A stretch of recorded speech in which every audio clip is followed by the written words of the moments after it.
आहुति बाकी यज्ञ अधूरा, अपनों के विघ्नों ने घेरा, अंतिम जय का वज्र बनाने 9 दधीची हड्डियां गलाएं, आओ फिर से दिया जलाएं। पूर्व प्रधानमंत्री अटल बिहारी वाजपेयी की इन पंक्तियों से जाहिर हुआ संकल्प कम से कम मौजूदा मोदी सरकार जम्मू कश्मीर के मामले में पूरा करने की तरफ बढ़ चुकी है। और राज की बात में हम आपको बताएंगे कि कैसे ये अंतिम जय का वज्र तैयार हो चुका है, और ये होगी आपके लिए पहली खबर। लेकिन राज की बात में मैं हाजिर हूं राजकिशोर, जैसा कि हर हफ्ते आपसे होता हूं मुखातिब, और आज होगा आपके लिए खबरों का सिक्सर, जिसमें बात होगी कि उत्तर प्रदेश में किस तरीके से कुछ ना बदलते हुए भी बहुत कुछ बदल चुका है और बदले बदले से सरकार नजर आते हैं। साथ ही बात करेंगे कि कैसे विरासत की ट्रेन पर चलकर रेल मंत्रालय तक पहुंचना चाहते हैं कुछ लोग। इसी तरीके से आप देखते रहिए राज की बात, आपके लिए बहुत कुछ है आज।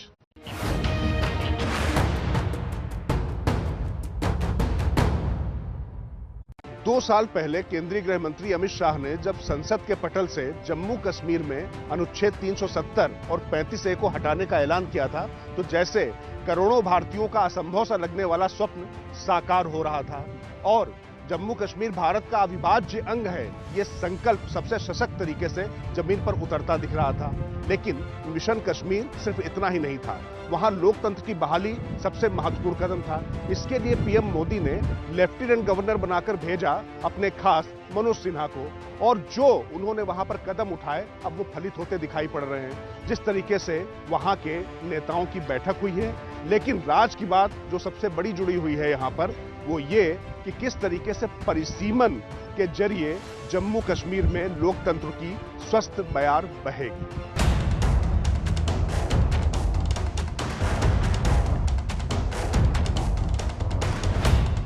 जम्मू कश्मीर में चुनाव से पहले परिसीमन की प्रक्रिया से उठाएंगे राज का पर्दा, लेकिन पहले मौजूदा माहौल पर नजर फिराना जरूरी है। कश्मीर को लेकर पड़ोसी पाकिस्तान की विश्व पटल पर हाय तौबा मचाते रहने की साजिशों की धार धोतरी हो चुकी है। जम्मू कश्मीर को विशेष दर्जा से मुक्त करने के बाद जिस तरह की आशंकाएं तमाम बुद्धिजीवी और राजनीतिक दल लगा रहे थे, वैसा कुछ भी नहीं हुआ। सबसे बड़ी बात, अलगाववादी अलग थलग तो पड़ ही चुके हैं, अब उनका कोई नाम लेवा भी नहीं बचा। ऐसे में प्रधानमंत्री आवास पर जम्मू कश्मीर को लेकर हुई सर्वदलीय बैठक काफी ऐतिहासिक है। ऐतिहासिक इसलिए कि अनुच्छेद 370 और 35 से हटने के बाद यह सर्वदलीय बैठक, जिसमें गुपकार गैंग भी शामिल हुआ था, जो कि मोदी सरकार के इस फैसले को मानने को तैयार नहीं था।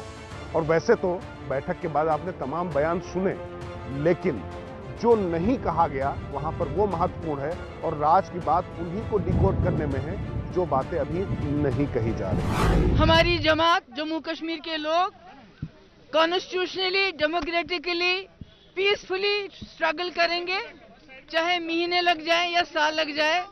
हम जम्मू कश्मीर में 370 बहाल करेंगे, क्योंकि ये हमारे आइडेंटिटी की बात है। ये हमें पाकिस्तान से नहीं मिला था, ये हमारे मुल्क हिंदुस्तान ने, जवाहरलाल नेहरू ने, सरदार वल्लभ भाई पटेल ने खुद हमको दिया था। हमने तो अपनी पार्टी की तरफ से वज़ीर आज़म साहब को और सबको कहा कि जहाँ तक 5 अगस्त 2019 का फैसला है या जो किया गया, हम उसके साथ नहीं हैं, हम उससे सहमत नहीं हैं, हम उसको कबूल करने के लिए तैयार नहीं हैं।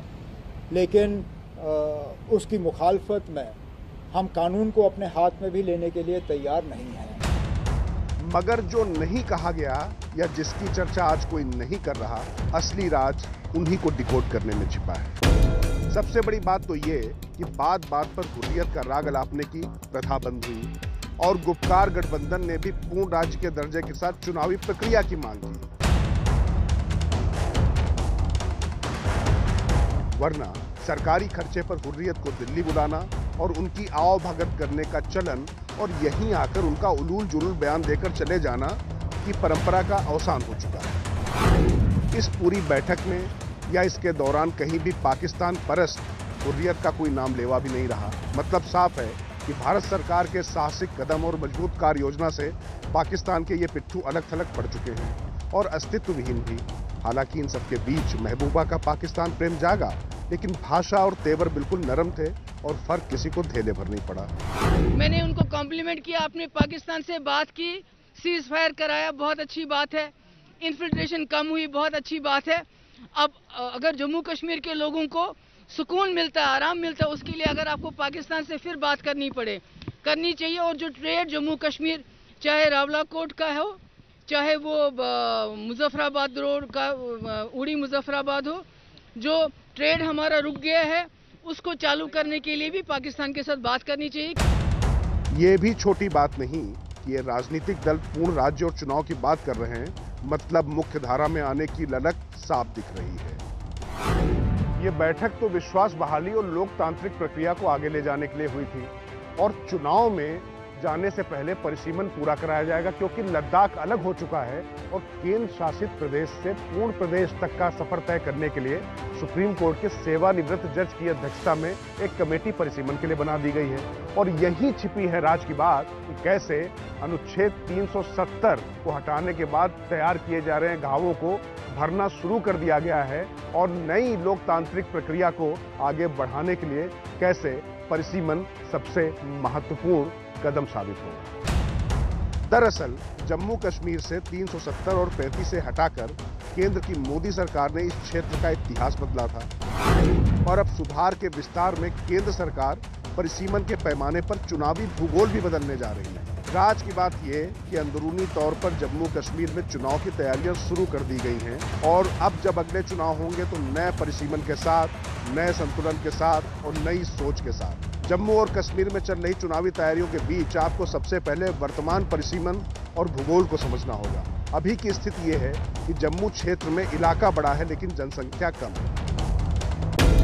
जम्मू में 62% क्षेत्रफल में 44% आबादी है, वहीं कश्मीर में 38% इलाका है लेकिन आबादी 56%। इसीलिए आबादी के आधार पर 46 विधानसभा सीटें कश्मीर संभाग तो 37 सीटें जम्मू संभाग के पास रहती थी।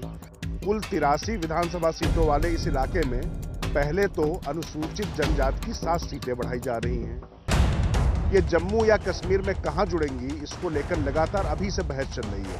हालांकि राजनीतिक दल जब इस विवाद को गर्म करने में लगे हैं, उस बीच संतुलन साधने का आयोग ने नया फार्मूला बना लिया है, जिससे किसी संभाग के साथ अन्याय का भाव पैदा ही न हो। सभी पार्टियों ने ये चाहा कि आने वाले समय में लोकतांत्रिक व्यवस्था को मजबूत किया जाए, तो उन्होंने माना और जल्दी डिलिमिटेशन के बाद इलेक्शन करवाए जाएंगे। परिसीमन में सिर्फ आबादी ही सीटों के गठन में आधार नहीं होती। वैज्ञानिक तौर पर 3 तथ्यों को ध्यान में रखा जाता है। पहला आबादी, दूसरा क्षेत्र और तीसरा प्रशासनिक सहूलियत। ये सिर्फ बात परिसीमन तक नहीं है। दरअसल कश्मीरी पंडितों के पुनर्वास को लेकर भी सर्वदलीय बैठक में खुलकर चर्चा हुई, ठोस चर्चा हुई और लेफ्टिनेंट गवर्नर मनोज सिन्हा ने जो प्लान बनाया है उसके मुताबिक जो लोग वहां से निराश्रित कर दिए गए थे, अपने ही देश में रिफ्यूजी हो गए थे, उनको एक बार फिर से कश्मीरियत का, इंसानियत का तकाजा बुला रहा है और ये सकारात्मक परिवर्तन इस परिसीमन के बाद और तेजी से होंगे। इस तरह जम्मू कश्मीर संभाग का स्पष्ट विभाजन जो दिखता था वो नहीं रहेगा। नए परिसीमन में पहाड़ और मैदान सीटों के हिसाब से मिल जाएंगे। इसे ऐसे भी समझें कि नेपाल में जब मधेसी बनाम पहाड़ी हुआ था तो वहां इसी वर्टिकल आधार पर परिसीमन कर पहाड़ और मैदान का भेद खत्म कर दिया गया। इससे वोटों का संतुलन भी ज्यादा तार्किक और समावेशी होगा।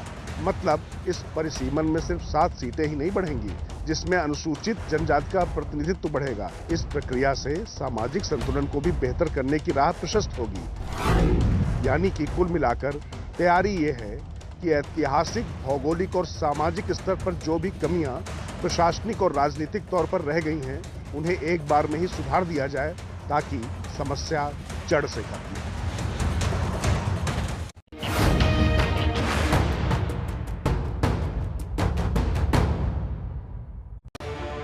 सियासत में इबारत और विरासत के मायने बहुत अहम होते हैं।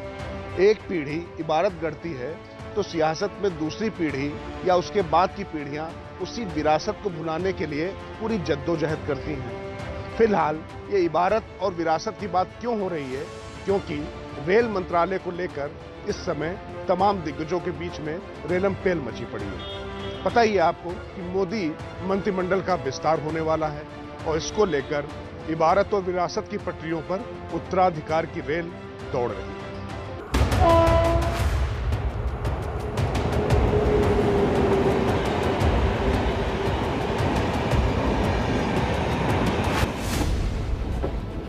राज की बात यह है कि सियासत, समीकरण और कैबिनेट विस्तार के इस मेल में रेल कईयों की प्यारी हो गई है। रेल मंत्रालय पर कई राजनेताओं का मन लड्डू हो चुका है। प्रधानमंत्री इसका तोहफा किसे देंगे, ये तो वक्त बताएगा, लेकिन अपनी अपनी राजनीति रेल पर सवार हो जाए, इसके लिए अलग अलग सुरमाओं के पास अपनी अपनी विरासत का चिट्ठा तैयार है।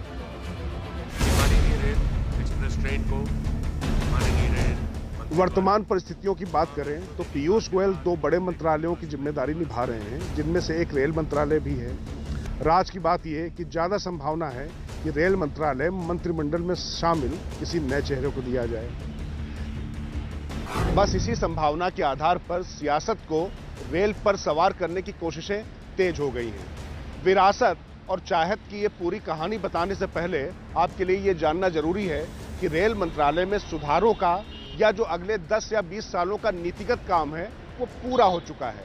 अब जरूरत सिर्फ एक ऐसे व्यक्ति की है जो इन योजनाओं को जमीन पर उतार सके ठोस तरीके से। तो आगे हम आपको बताते हैं कि किस तरीके से विरासत और उत्तराधिकार को लेकर दलीलें दी जा रही हैं अपना दावा पक्का करने के लिए। इस फहरिस्त में सबसे पहले बात जेडीयू की। राज की बात यह है कि जेडीयू ये चाहती है कि उनके कोटे से जो मंत्री बने उसे ही रेल मंत्रालय मिले। इसके पीछे दलीलें जमीनी भी हैं, सियासी भी और विरासत वाली भी हैं। जमीनी दलील ये कि बड़ी संख्या में रेलें बिहार के लिए या बिहार रूट पर चलती हैं। ऐसे में जेडीयू बिहार का सत्ताधारी दल है तो उसे मंत्रालय मिलना चाहिए, जिससे ट्रेन चलाकर और ट्रेन की सुविधाएं बढ़ाकर बिहार के वोटर्स को जोड़ा जा सके। और सबसे दिलचस्प दलील ये कि नीतीश बाबू जेडीयू के कोटे से रेल चला चुके हैं, लिहाजा एक बार फिर से जेडीयू कोटे के मंत्री को यह मंत्रालय मिलना चाहिए। जेडीयू के बाद नंबर आता है लोक जनशक्ति पार्टी का। राज की बात यह है कि एलजेपी के कोटे से मंत्रिमंडल में शामिल होने की संभावना के साथ ही रेल मंत्री बनने की चाहत पशुपति पारस में है। एलजेपी की विरासत को अपने हाथ में लेने के बाद पारस में और एलजेपी में यह चाहत है कि जिस मंत्रालय को कभी रामविलास पासवान ने चलाया था वही जिम्मेदारी एक बार उनको दी जाए। मैं ज्योतिरादित्य माधवराव सिंधिया। विरासत की इस फहरिस्त में अगला नाम है कद्दावर ज्योतिरादित्य सिंधिया का, जिन्होंने कांग्रेस को डबल झटका दिया। पहला झटका पंजे को टाटा बाय बाय करने का और दूसरा झटका एमपी में कांग्रेस की सरकार जमीन दोज करके बीजेपी की सरकार बना देने का। ज्योतिरादित्य का कद भी सियासत में बड़ा है और चूंकि कांग्रेस सरकार में वो केंद्रीय मंत्री रहे हैं, उस लिहाज से रेल जैसे बड़े मंत्रालय को चलाने के लिए अनुभव उनके पास है। सिंधिया की अगर विरासत वाले एंगल पर जाएं तो उनके पिता माधवराव सिंधिया खुद रेल मंत्री रह चुके हैं और खास बात यह है कि उनके कार्यकाल में ही 2 प्रीमियम ट्रेनें राजधानी और शताब्दी चलाई गई थी। वैसे अब बुलेट ट्रेन चलाने की भी तैयारी है, यह भी जानना जरूरी है। खैर, ये तो प्रधानमंत्री का विशेषाधिकार है कि वो अपनी कैबिनेट में किसको रखेंगे या नहीं रखेंगे, लेकिन मंत्रालय की रेल पकड़ने के लिए दिग्गजों के बीच में जद्दोजहद चरम पर है।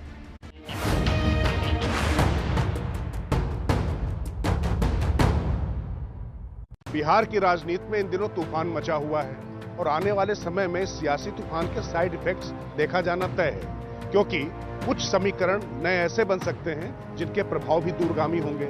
लेकिन ये बात शुरू कहां से होती है, क्योंकि लोक जनशक्ति पार्टी रामविलास पासवान की मृत्यु के बाद उनके उत्तराधिकारी जो समझे जा रहे थे चिराग पासवान, उनके चाचा ने जिस तरीके का खेल उनके साथ किया और पार्टी के 6 सांसदों में से 5 को वो ले उड़े और लोजपा पर अब एक तरीके से उनका हक काबिज माना जा रहा है। तो देखने वाली बात ये होगी कि चिराग पासवान अपने पिता की इस विरासत को आगे बढ़ा पाते हैं या नहीं, लेकिन ये तय है कि इतनी आसानी से वो उसे हाथ से नहीं जाने देंगे, जिसकी प्रक्रिया तय हो चुकी है।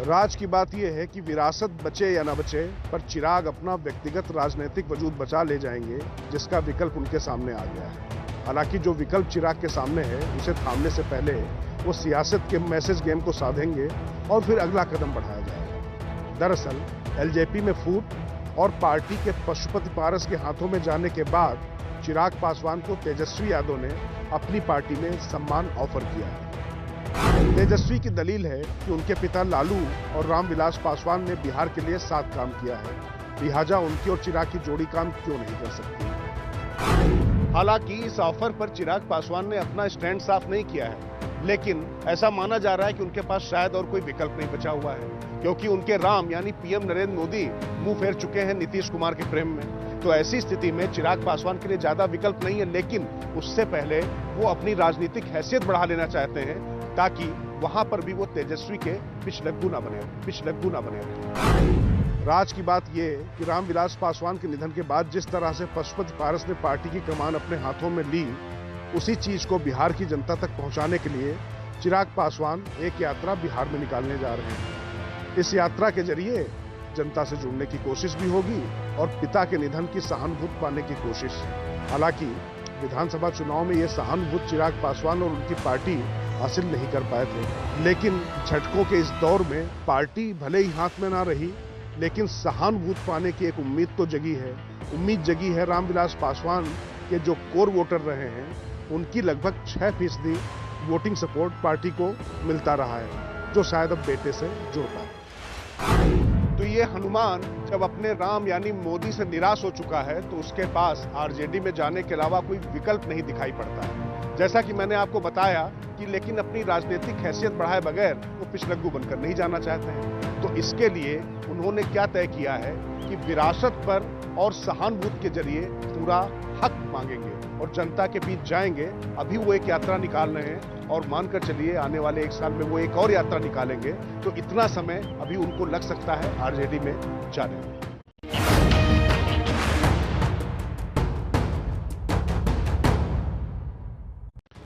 देवभूमि की सियासी किस्मत बदलना शायद किसी के बूते की बात नहीं है।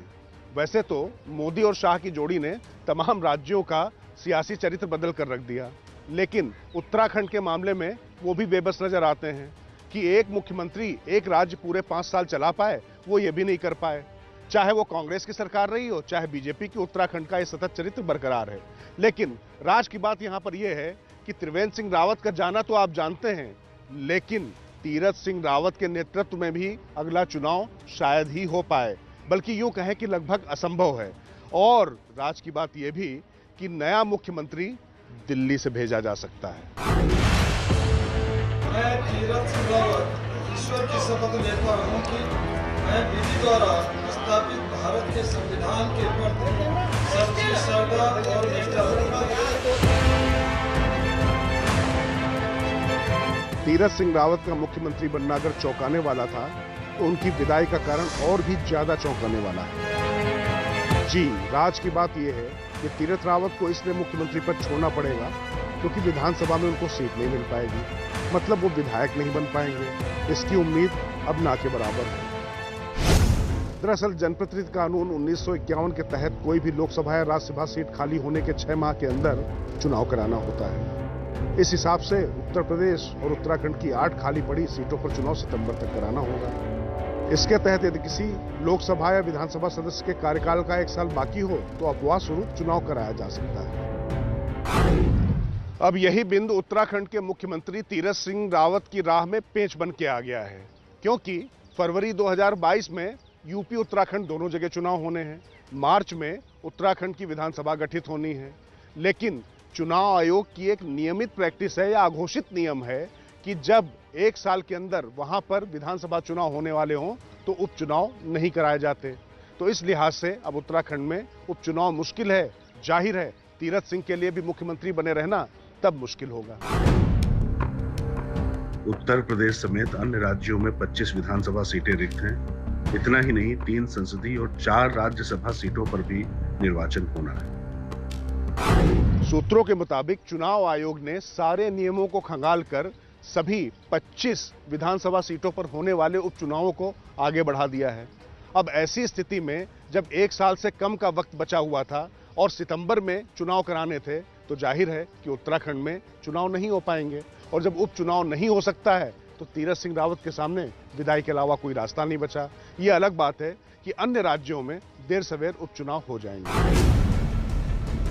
वैसे उत्तराखंड में इस महामारी के दौरान मौत से 2 विधायक नहीं रहे, इस वजह से 2 सीटें खाली हैं। इसी तरह उत्तर प्रदेश में भी 6 में से 5 विधायकों की मौत कोरोना से हो गई थी। अब चुनाव आयोग के इस निर्णय के बाद यह लगभग तय हो गया है कि तीरथ चूंकि किसी भी सदन के सदस्य नहीं रहेंगे, लिहाजा उनको जाना पड़ेगा। उत्तराखंड में चूंकि विधान परिषद नहीं है, लिहाजा वहां भी जाने का विकल्प नहीं है। तो सवाल यह है कि तीरथ सिंह रावत के बाद कौन मुख्यमंत्री होगा।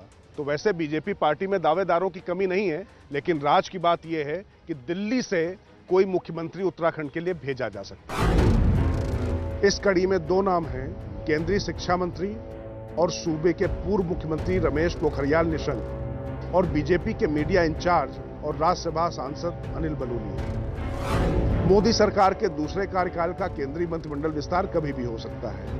इसको लेकर पीएम अपना होमवर्क कर चुके हैं। माना जा रहा है कि यदि निशंक को यहां से मुक्त किया जाता है तो उन्हें पहाड़ी राज्य की कमान संभालने के लिए भेजा जा सकता है। वहीं अनिल बलूनी को पीएम मोदी और गृह मंत्री अमित शाह का आशीर्वाद प्राप्त है। बीच में वह बीमारी की वजह से जनता के बीच जाने से बचे, मगर अब स्वस्थ होकर वो लगातार उत्तराखंड न सिर्फ जा रहे हैं बल्कि पूरी दिलचस्पी भी ले रहे हैं। उत्तराखंड में जब राजनीतिक संकट की वजह से परिवर्तन हुआ था, उस समय अनिल बलूनी की सेहत अच्छी नहीं थी, लेकिन अब जब संवैधानिक संकट के चलते तीरथ सिंह रावत की विदाई लगभग तय मानी जा रही है, तो ऐसा हो सकता है कि अनिल बलूनी को कमान दे दी जाए। वैसे ये देखना दिलचस्प होगा कि बलूनी की ईमानदार छवि भारी पड़ती है या रमेश पोखरियाल निशंक का अनुभव।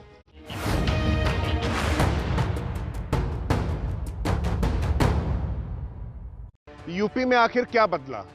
ना सरकार का चेहरा बदला, ना सत्ताधारी संगठन का ही, लेकिन सरकार और संगठन के बीच सियासी हालात बहुत तेजी से बदलते नजर आ रहे हैं। तो आखिर इस राज की तह क्या है? वहां तक पहुंचे उससे पहले जरा ये तस्वीरें देखिए। केशव प्रसाद मौर्य, उनके बेटे और बहू के साथ खड़े सीएम योगी आदित्यनाथ की प्रसन्न मुद्रा वाली तस्वीरें यूपी में बीजेपी की बदलती सियासत और रणनीति का साकार उदाहरण है। यह तस्वीर इसलिए खास है क्योंकि 5 कालीदास मार्ग से 7 कालीदास मार्ग तक पहुंचने में मुख्यमंत्री योगी आदित्यनाथ को 4.5 साल लग गए। 100 मीटर की दूरी पर बसे बंगले तक का यह सफर बड़ी सियासी और संगठनात्मक जद्दोजहद का फलसफा है, और उसी फलसफे के रणनीति और चेहरों से जुड़ी राज की बात हम आपको बताने जा रहे हैं। अब एक और तस्वीर देखिए। योगी सरकार के ऊर्जा मंत्री और ब्राह्मण नेता श्रीकांत शर्मा भी केशव प्रसाद मौर्य से मिलने पहुंचे। एक और तस्वीर देखिए। निषाद पार्टी के मुखिया संजय निषाद भी केशव प्रसाद मौर्य से मिलने पहुंचे। आपको लग रहा होगा कि आखिर यूपी की महाभारत में ये भरत मिलाप का सीन कहां से आ गया, और जो तवज्जो के तकाजे पर केशव प्रसाद मौर्य अलग थलग दिखाई पड़ते थे, वो अचानक इतना अहम कैसे हो गए। और चाहे संघ के पदाधिकारी हों, चाहे विपक्ष के नेता हों, या खुद मुख्यमंत्री हों, या पार्टी के दूसरे नेता हों, सब उनके पास क्यों मंडराने लगे।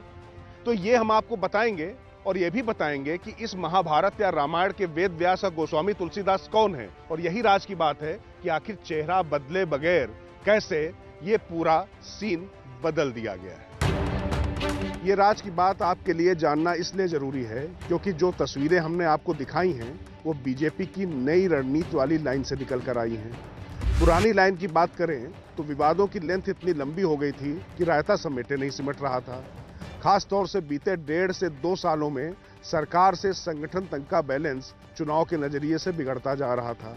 हालात ये थे कि कभी सरकारी नीतियों को लेकर सवाल उठे, कभी आंतरिक सामंजस्य सवालों के घेरे में आया, कभी सरकार और संगठन के बैलेंस पर सवाल मुखर होते दिखे। इतना ही होता तो गनीमत रहती।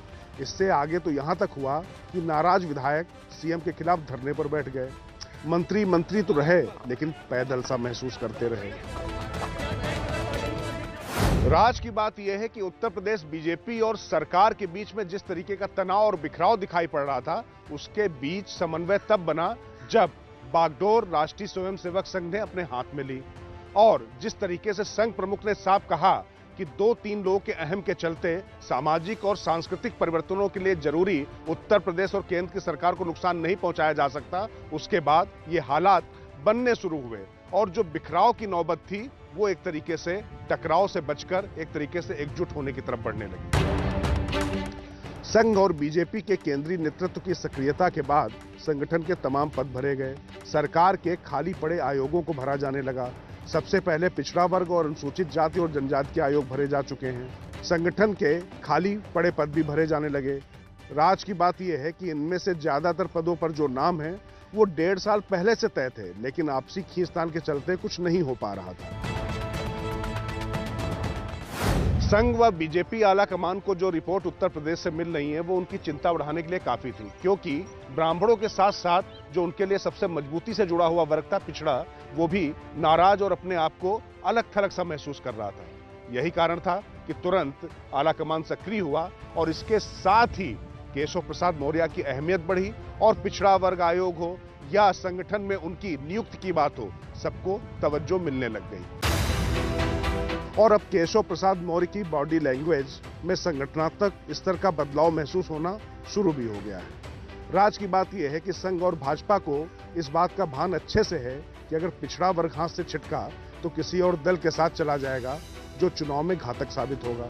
हालांकि चुनौती पिछड़ा वर्ग की तरह ब्राह्मणों को साधने की भी थी, लिहाजा AK शर्मा उपाध्यक्ष बना दिए गए, जितिन प्रसाद की पार्टी में एंट्री हो गई और नाराज ब्राह्मण वोटर्स पर सियासी लंगर फेंका गया। हालांकि पार्टी को डर था कि ब्राह्मण भाजपा से छिटक सकते हैं, लेकिन उनके छिटककर दूसरे दल में साथ चले जाने की संभावना कम रहती है। फिर भी प्रयास किए गए कि ब्राह्मणों का प्रतिनिधित्व और बढ़े। डैमेज कंट्रोल की इस पूरी फहरिस्त के बीच में संघ और केंद्रीय नेतृत्व ने यह ध्यान रखा कि जो ज्यादा उड़ रहे हैं उनको कैसे जमीन पर लाया जाए और जो जमीन पर पड़े हुए हैं उनको बुलंदी दिखाई जाए, ताकि पार्टी और सरकार की आंतरिक एकता मजबूत हो सके। राज की बात यह कि विधानसभा चुनाव के लिए बचे गिने चुने महीनों में संगठन के स्तर पर संघ ने बागडोर पूरी तरह से अपने हाथ में ले ली है और सरकार के स्तर पर फैसले केंद्रीय आलाकमान की मॉनिटरिंग में होंगे। इसकी वजह सीधी और साफ है। योगी आदित्यनाथ के इकबाल को तो मजबूत रखा गया है ताकि उनकी छवि पर अगर कोई जरब पड़ता है तो पार्टी की संभावनाएं 2022 में कमजोर होंगी। लेकिन जो पिछले 4.5 सालों में दिक्कतें हुई हैं या जो कमियां रह गई हैं, उनको दुरुस्त करने के लिए तुरंत संघ नेतृत्व और केंद्रीय आला कमान सक्रिय हुआ और इसके बाद ही ये सारे फैसले हो रहे हैं। क्योंकि पिछड़ों को लेकर ज्यादा चिंता है, क्योंकि ब्राह्मणों को लेकर यह माना जा रहा है कि वो नाराज होंगे लेकिन अंतिम समय में उन्हें मना लिया जाएगा। लेकिन पिछड़े एक बार रूठे तो फिर पार्टी के लिए बहुत ज्यादा दिक्कत हो जाएगी।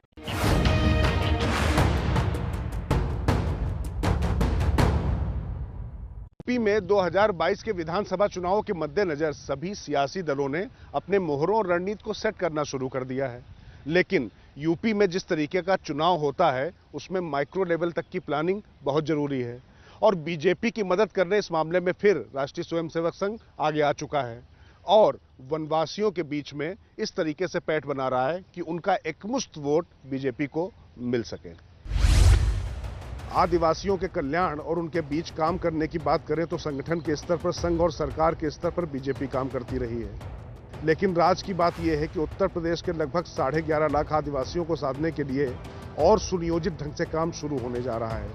आदिवासियों की आबादी का ये आंकड़ा जनगणना 2011 का है। आदिवासी नेताओं का दावा है कि ये वास्तविकता से आंकड़ा काफी दूर है और उनकी माने तो यूपी में आदिवासियों की संख्या लगभग 50 लाख के आसपास है। आदिवासी जनसंख्या की बात करें तो ये सबसे ज्यादा सोनभद्र में है और पूर्वी उत्तर प्रदेश ही इनका प्रमुख रूप से निवास स्थल है। ऐसे में पूर्वी यूपी में वोटों के गणित को साधने के लिए ये वर्ग बड़ा महत्वपूर्ण है। राज की बात यह है, चाहे वनवासियों की शिक्षा का मामला हो या उनके बीच में सामाजिक और सांस्कृतिक चेतना फैलाने का, राष्ट्रीय स्वयंसेवक संघ इसमें बहुत सक्रिय रहा है। उसका अनुषांगिक संगठन बिरसा मुंडा वनवासी कल्याण आश्रम आदिवासियों के बीच में ही काम करता रहा है और इसी कड़ी में उत्तर प्रदेश में लगभग पिछले 6 महीनों में 1200 से ज्यादा कार्यक्रम संघ कर चुका है।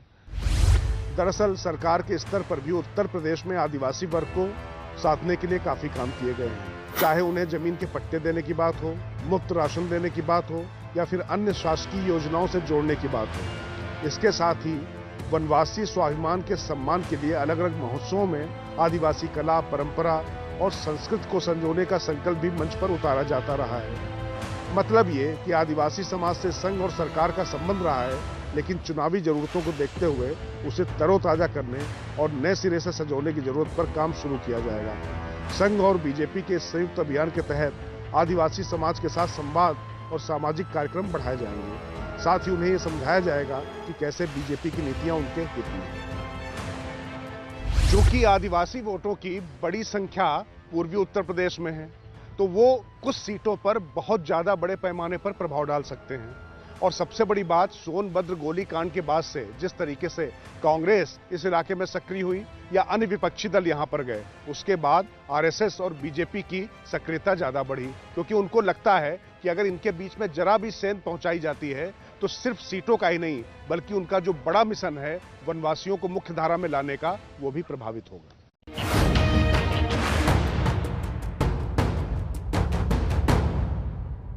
राज की बात में इस हफ्ते इतना ही। अब मुझे दीजिए इजाजत। अगले हफ्ते रविवार रात 8 बजे फिर होगी आपसे मुलाकात। तब तक आप देखते रहे एबीपी न्यूज, आपको रखे आगे।